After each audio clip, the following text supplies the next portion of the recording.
Assalamualaikum warahmatullahi wabarakatuh. Perkenalkan, nama saya Devertuna Putri dengan NIM 2111223.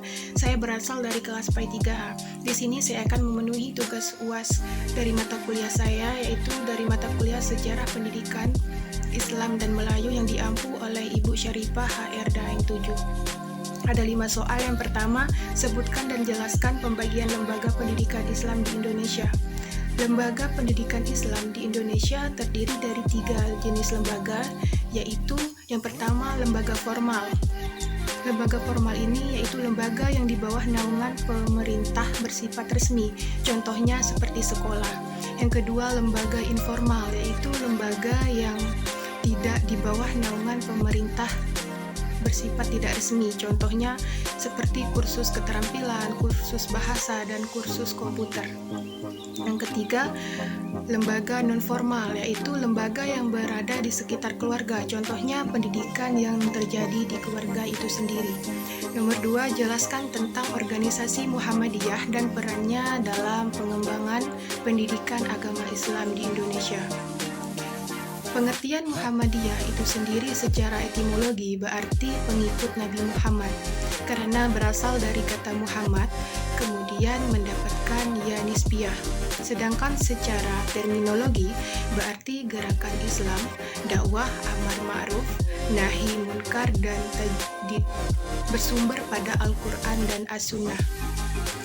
Dan juga Muhammadiyah mempunyai pengaruh yang sangat besar dalam sistem pendidikan nasional, di mana dalam gerakan pendidikannya, Muhammadiyah mempunyai landasan-landasan filosofis yang sebagai dengan prinsip pendidikan di Islam seperti keselarasannya dengan realitas masyarakat dan kebudayaan, serta sistem sosial dan ekonomi. Nomor 3, jelaskan apa yang Anda ketahui tentang modernisasi pesantren. Modernisasi pesantren ini dilakukan dengan pengembangan kurikulum pesantren itu sendiri, yaitu dengan memasukkan mata pelajaran umum yang selanjutnya berimplikasi terhadap diversifikasi lembaga pendidikan pesantren, sistem penjajangan, dan kepemimpinan, dan juga manajemen pendidikan pesantren itu sendiri. Nomor 4, jelaskan tentang konsep pendidikan Islam pada Salafi, Jamaah Tabligh, dan Islam Jamaah. Konsep pendidikan Islam pada Salafi yaitu pondok pesantren Salafi, yakni pondok pesantren yang melakukan pengajaran terhadap santri-santrinya untuk belajar agama Islam secara khusus, tanpa mengikut sertakan umum di dalamnya. Adapun kegiatan yang dipelajari mengenai tentang ilmu-ilmu agama dan dengan menggunakan kitab-kitab kuning atau kitab-kitab kuno atau klasik. Dan juga menggunakan metode tradisional seperti hafalan, menerjemahkan kitab-kitab saat berlangsungnya pembelajaran. Adapun metode yang digunakannya yaitu seperti sorogan, wetonan, lalaran, hafalan, bahsul masail. Yang selanjutnya, konsep pendidikan Islam pada masa Jamaah Tabligh.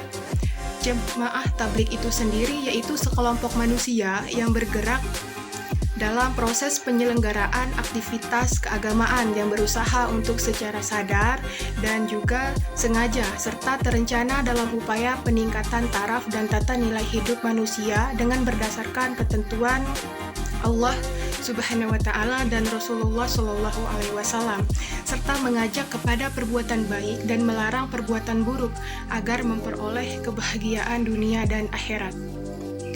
Adapun kitab yang digunakannya yaitu kitab Fadhilah Amal, kitab Muntakhab Hadis, dan juga kitab Fadhilah Sedekah.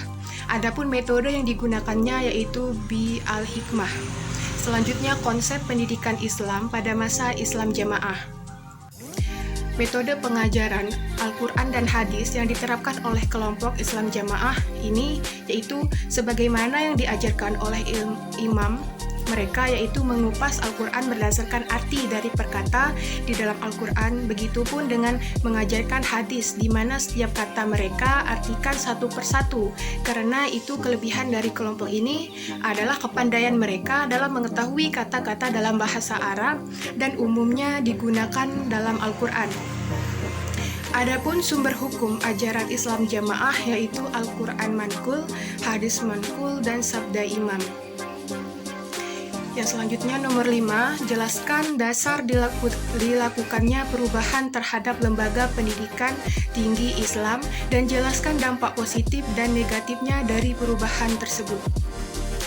Dasar dilakukannya perubahan pada lembaga pendidikan tinggi Islam yaitu mahasiswa menuntut pemikiran yang komprehensif, memerlukan ilmu umum selain ilmu agama, memenuhi kebutuhan lapangan kerja, dan lain-lain.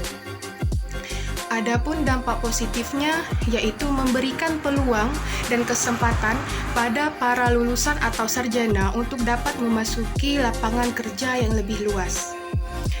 Adapun juga dampak negatifnya yaitu bagi para mahasiswa yang memilih program studi umum, proses pengembangan tentu kerjanya akan lebih difokuskan sehingga pada agamanya itu sangat berkurang. Baik, mungkin hanya itu yang dapat saya sampaikan. Selebihnya saya mohon maaf, kepada Allah saya mohon ampun, dan saya akhiri. Wassalamualaikum warahmatullahi wabarakatuh.